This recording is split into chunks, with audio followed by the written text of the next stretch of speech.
Hi, I'm Alexandra and I'm a triathlete. Alexandra is an Australian who's lived in Sweden since she was a kid.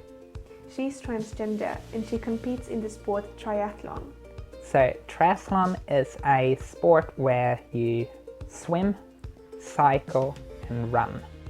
It's being able to do all three in one, being able to get right out of the water, get onto a bike as fast as possible, and then also be able to run a marathon straight after jumping off your bicycle.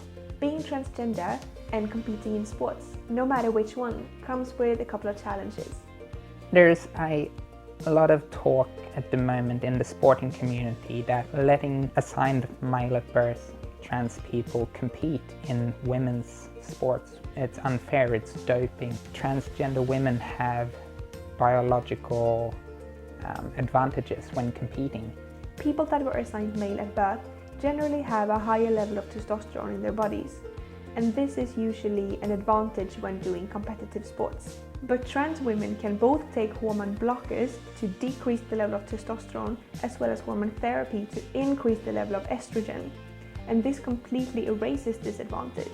To combat the debate and discussion about transgender women in sport, you need to find a rule set which is fair for everybody, because transgender women need sports and activity and exercise just as much as everybody else, if maybe not even more. To keep the competitions fair, the contestants must follow a certain set of rules to make sure they don't have an advantage. The problem is that different sports, as well as different organizers within the same sports, have different set of rules.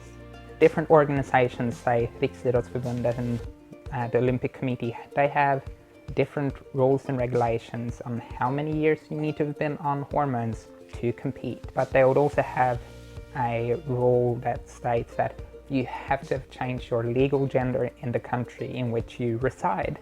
But a lot of countries around the world do not let you change your legal gender. So how would you ever be able to compete in a sport if your country will not let you compete no matter where you travel in the world? That's not fair. The rules can sometimes be confusing and even unfair to individuals, but Alexandra agrees that we need rules. I do agree that there needs to be rules in place so that the sport continues to be fair for everybody, no matter if you're transgender, a man, a woman, non-binary.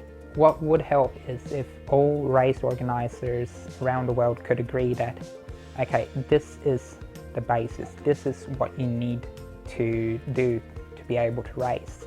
I think that it's important to talk about these things and also improve the situation for transgender people in the sports world. Generally, transgender people throughout the world are less active.